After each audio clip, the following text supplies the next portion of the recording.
Hi guys and welcome back to my garden. For today's episode, join me as I discuss 5 specific rose varieties that, despite their beautiful label, simply didn't perform well here in my UK garden. From struggling with pest and disease to slow growth and weak stems, these roses just didn't earn their spot. My goal is to help you make informed decisions for your own rose garden and avoid some of the frustration I've experienced.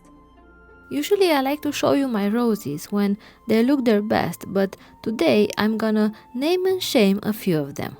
If you are like me, a passionate rose grower, I guess that a new rose is always an investment, and not only financial, but also regarding your time and other resources like water, fertilization, and precious space in your garden. Not to mention that you can have a big disappointment when you realize that the label photo is different of what you see in reality in your garden. Please take all of this with a pinch of salt, because not all roses perform the same in every garden. It depends on so many factors. This is my experience of growing these baby roses here in the UK. My roses are only 1 year old, and I know they need between 3 and 5 years to be established, but I decided to not waste any more time if, for a reason or another, I'm not happy with them. All of them have beautiful flowers, but for me, they just didn't live up to the care, space, and time they needed. Hopefully this video will help you decide if those roses are worth it growing in your garden. So with no further ado, let's start the list. First rose that I will mention is Claire Austin. This is a David Austin rose, has been classified as a climber with beautiful white creamy flowers, very full, but sadly this rose has been one of the sickest in my garden.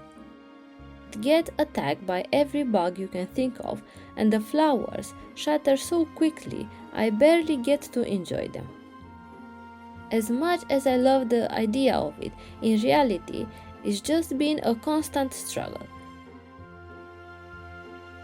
Maybe it's behaving different in other gardens, but I noticed that not many people are raving about it in any Facebook groups or on YouTube, and now I understand why.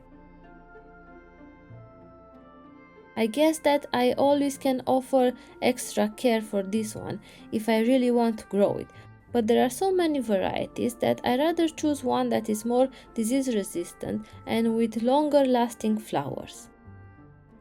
I don't want to spend my time constantly spraying and caring for this one.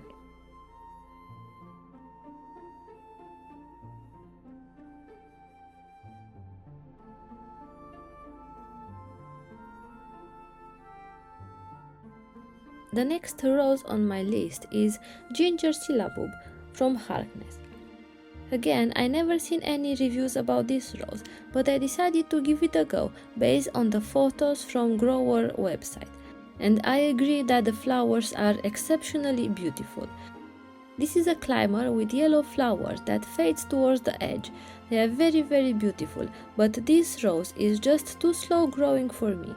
I don't really have the patience or the time to baby this rose along for years, especially when there are so many other great performers out there. Sadly, it just doesn't fit in my garden.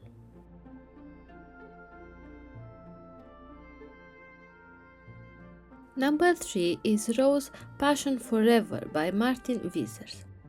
I picked up this rose on clearance and I thought I would give it a chance. But honestly, this is another slow grower and the flowers, well, they are just not special. I can easily say this is another pink rose, and with limited space, I want varieties that really stand out. I remember the flowers lasting for a good while, so that's nice about this rose.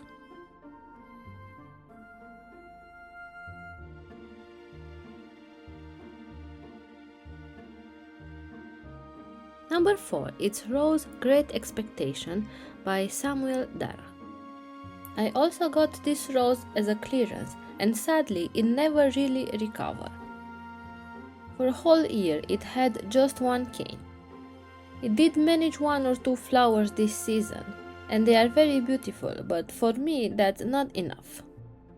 With limited space and time, I want roses that reward me with blooms, not ones that I constantly have to fuss over.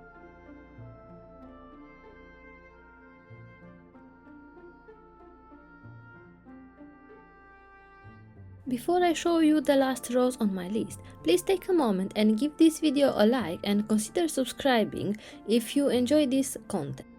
It really helps me to grow this channel and share more content like this with you.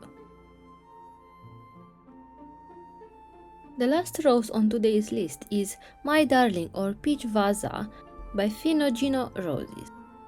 I absolutely fell in love with the blooms when I purchased this rose. They are a peachy orange color and very fragrant. But in the first year it really struggled, the foliage didn't look right, and even after I moved it and it recovered, the growth habit just wasn't right for me. The flowers constantly flopped down, facing the ground, and ended up getting spoiled and dirty.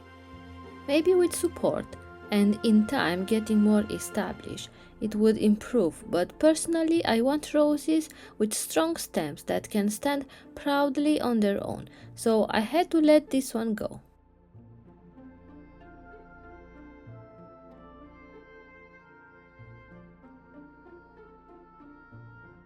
So that's my list of 5 roses that I wish I never planted. Of course, this is just my experience. They might perform beautifully in your garden. If you have other climate, other humidity, other pests, they might behave differently. I love to know in the comment what roses have you struggled with or even gotten rid of and why. Maybe we can help each other avoid some disappointment. If you'd like to see a part 2, please let me know because I definitely have a few more roses that didn't make the cut this year. Thank you so much for watching and see you in the next video. Bye!